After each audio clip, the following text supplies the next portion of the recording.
అందరికి నమస్తే అండి. ఇవాళ ఒక సాక్షి మినహా మిగిలిన అన్ని పత్రికల్లో ప్రధానంగా ఒక వార్త హైలైట్ చేస్తూ రాశారు. అది ఒకసారి మీ ముందు ఉంచే ప్రయత్నం చేస్తాను. హెడ్లైన్స్ ఏంటంటే, అడవిలో అక్రమ సామ్రాజ్యం అంట. ఎవరి గురించి? మిథున్ రెడ్డి, ప్రస్తుతం ఉన్నటువంటి రాజంపేట ఎంపీ, అదేవిధంగా వాళ్ళ ఆయన అయినటువంటి పెద్దిరెడ్డి రామచంద్రారెడ్డి గురించి.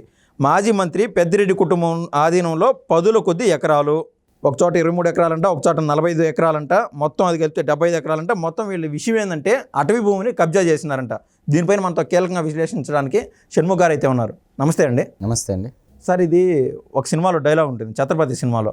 ప్రభాస్ గారు ఒక రౌడీని చంపేసి లాక్కోపోయి కోటా శ్రీనివాసులు ముందు పెడతాడు. ఈడు ఆల్రెడీ చచ్చాడు, ఈ ప్లేస్లోకి నువ్వు వస్తావు అన్నట్టు. రీసెంట్గా విజయసాయి రెడ్డి ఆడ నుంచి ఎగిరిపోయినాడు. ఆ స్థానాన్ని పూర్తిగా భర్తీ చేసే విధంగా పెద్దిరెడ్డి కుటుంబం అంటూ ఉండదని నాకైతే అనిపిస్తుంది.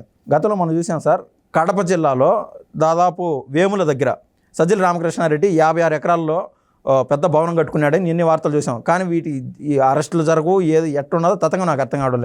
అదే కోవలో గత 5 సంవత్సరాల్లో వీళ్ళు ఏదైతే ఆక్రమణలు చేసినారో ప్రభుత్వ భూములు కూడా, అటవీ భూములు కూడా ఆక్రమణ చేసినట్టుంది. అసలు ఈ పెద్దిరెడ్డి కుటుంబం చేసిన అవినీతి ఏంది, ఎక్కడ కబ్జా చేసినారు, దానిపైన పూర్తిగా చెప్పండి. ఈరోజు పేపర్లో మీరు ఏదైతే చెప్పారో, పేపర్లో వచ్చిన కథనం అడవిలో అక్రమ సామ్రాజ్యం. పెద్దిరెడ్డి గారు, రామచంద్రారెడ్డి గారు దాదాపు 75 ఎకరాలు, అంటే 28 ఎకరాలు రిజిస్ట్రేషన్లో చూపిస్తారు, దాన్ని ఇంకోటి అడంగల్లో ఒకటి చూపిస్తూ ఉంది, ఆక్రమించినదేమో ఇంకొకటి ఉంది. మార్కెట్ కమిటీ నిధులతో భవనాలు కట్టుకోవడం ఆ ఆక్రమించిన సామ్రాజ్యంలో. అంటే ఇప్పుడు దీని గురించి క్లియర్గా చెప్పాలి అంటే సర్వే నెంబర్లతో సుద్దా, ఎందుకంటే ప్రజలకి క్లియర్గా చెప్పాలి మనం. ఇప్పుడు ఇది మామూలుగా పెద్దిరెడ్డి రామచంద్రారెడ్డి గారు ఆక్రమించినది దట్టమైన అటవీ ప్రాంతం. మధ్యలో అద్దంలా మెరిసిపోతున్న బీటీ రోడ్డు, మరి అదేవిధంగా ఆ దారిలో వెళితే 100 మామిడి చెట్లు పశువుల కోసము నిర్మించిన భారీ షెడ్లతో 10 కొద్ది ఎకరాల్లో విస్తరించిన వ్యవసాయ క్షేత్రం. దానిలో ఒక పక్కగా ఆధునికతతో ఉట్టిపడుతున్నటువంటి అత్యంత విలాసమైనటువంటి భవనం. ఎక్కడ సార్ ఇదంతా? ఎక్కడ, ఏ జిల్లాలో? ఎస్, అక్కడికి వస్తున్నాను.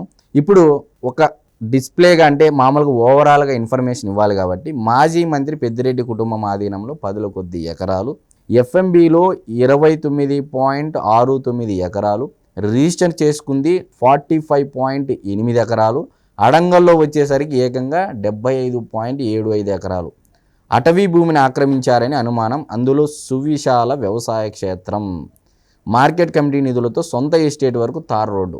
ఇది హైలైట్. ఇప్పుడు మంగళంపేట రెవెన్యూ గ్రామ పరిధిలో గ్రామానికి చాలా దూరంగా అడవిలో 295 సర్వే నెంబర్లో 17.69 ఎకరాలు, 296 సర్వే నెంబర్లో 6 ఎకరాల పట్టా భూమి ఉన్నట్లు fair adangal field measurement book, అంటే ఎఫ్ఎంబి ఇందాక నేను చెప్పినట్టు లో స్పష్టంగా రికార్డ్ అయింది. దానికి సరిహద్దులుగా రిజర్వ్ ఫారెస్ట్ ఉన్నట్లు రికార్డులో ఉంది. దానికి అక్కడ దాకా అక్కడ ఏం లే. అవి 1952లో చేసిన సర్వే ప్రకారం రూపొందించిన రికార్డులు. అది ఓల్డ్ అనమాట. అక్కడ నుంచే బేస్ చేసుకొని రికార్డులు తీస్తారు, ఏదైనా ఈసీ కానీ ఇంకోటి కానీ. ఈ 2 సర్వే నెంబర్లు ఇందాక చెప్పినట్టు పట్టా భూమి మొత్తం పెద్దిరెడ్డి కుటుంబ స్వాధీనంలో ఉంది. వాటిలో పెద్దిరెడ్డి కుటుంబానికి ఎంత భూమి ఉంటుందని అడిగితే 2వ తరగతి పిల్లాడైనా చెప్తాడండి. 17.69 ఎకరాలు ప్లస్ 6 ఎకరాలు ఈజ్ ఈక్వల్ టు 23.69 ఎకరాలనే కదా అని చెబుతాడు.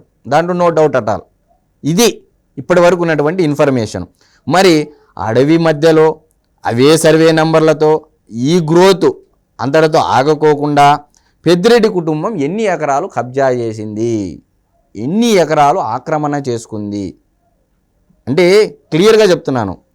ఇప్పుడు అడవి మధ్యలో పట్టాభూమి ఉండడమే అరుదు, అవునా కదండి? ఎక్కడైనా అడవులు కానీ, దేవుని మాన్యం భూములు కానీ, చెట్లు ఉండే చోట పట్టాభూమి ఉంటుందండి? ఉండదు. పోనీ ఉందనుకున్నా మనం వారి ప్రకారం, ఎందుకంటే వాళ్ళ ప్రభుత్వం కాబట్టి వాళ్ళు ఏం చెప్పినా నడుస్తుంది కాబట్టి, ఉందనుకున్నా ఎన్నేళ్ళు గడిచినా ఆ సర్వే నెంబర్లలోని పట్టాభూమి అంగుళం కూడా పెరగడానికి వీల్లేదు కదా, పాయింటే కదా మరి కానీ పెరిగింది.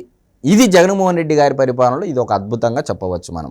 మరి అవే సర్వే నెంబర్లలో తర్వాత ఆ పెద్దిరెడ్డి ఏదైతే రామచంద్రారెడ్డి గారు ఆక్రమణ చేశారో ఆ ప్రాంతాన్ని సబ్ డివిజన్ చేశారండి. సబ్ డివిజన్ చేసిన తర్వాత పెద్దిరెడ్డి రామచంద్రారెడ్డి గారు, ఆయన కుమారుడు మిథున్ రెడ్డి, పెద్దిరెడ్డి లక్ష్మీరెడ్డి, పెద్దిరెడ్డి ఇందిరమ్మల పేరు మీద 2000-2001 సంవత్సరాల్లో 45.8 ఎకరాల భూమి రిజిస్ట్రేషన్ జరిగింది. మళ్ళా దేవిరెడ్డి సర్వేశ్వర్ రెడ్డి, చెంగారెడ్డి, శ్రీరాములు రెడ్డి, మంగముల నుంచి వారు ఆ భూమి కొన్నట్లు రిజిస్ట్రేషన్ పత్రాల్లో ఉంది. చూడండి అంటే ఎలా ఉంటుంది ట్విస్ట్ అనేది. అంటే 29.69 ఎకరాల భూమి 45.8 ఎకరాలకు పెరిగిందన్నమాట. ఇప్పుడు అర్థమైంది కదా ఎలా పెరిగింది అనేది క్లియర్గా. సర్వే నెంబర్లలో ఎవరి భూమి ఎవరి పేరు మీద రిజిస్ట్రేషన్ చేశారు. మరి ఈ గ్రోత్, ఈ డబుల్ జిడి గ్రోత్ చెప్తుంటారు కదా పొలిటీషియన్స్, రాజకీయ నాయకులు, ఈ గ్రోత్ ఇంతటితో ఆగలేదండి. ఆగకోకుండా రెవెన్యూ రికార్డులో అడంగల్లో 295/1A, 295/1B, 295/1C, 295/1D, 296/1, 296/1B survey నెంబర్లలో పెద్దిరెడ్డి ఆయన కుటుంబ సభ్యుల పేరు మీద 75.5 ఎకరాల భూమి ఉన్నట్టు నమోదయ్యింది. మీరు చెప్పిన దాంట్లో సగటు మన ఉన్నది ఎంత, కొన్నది ఎంత, అడంగల్లో చూపించిండేది ఎంత. ఇదంతా అటవీ ప్రాంతంలో ఇది ఒక స్టోరీ తీయచ్చు సినిమా. ఎర్రచందనం కబ్జా అంటే ఎర్రచందనం మాఫియా అలా చేసినట్టు భూమి మాఫియాకి కూడా ఒక స్టోరీ ఇచ్చారు. పెద్దిరెడ్డి రామచంద్రారెడ్డి గారి సినిమా తీయండి అని. ఇప్పుడు తర్వాత ఏం జరిగింది, ఇక్కడ 45.8 ఎకరాల కాస్త 75.75 ఎకరాలకు పెరిగిందంటే 295/1 సర్వే నెంబర్లో ఉన్న మరో 1.8 ఎకరాలని అడంగల్లో డమ్మీగా చూపించారు. సర్వే నెంబర్లతో శుద్ధ చెప్తున్నామండి, ఏదో ఊరినే ఆశామాషి కాదు. ఇప్పుడు చెప్పండి, భూమి పెరుగుతుందని ఇప్పటికైనా ప్రజలు నమ్ముతారా? ఇప్పుడు చెప్పండి మీరు.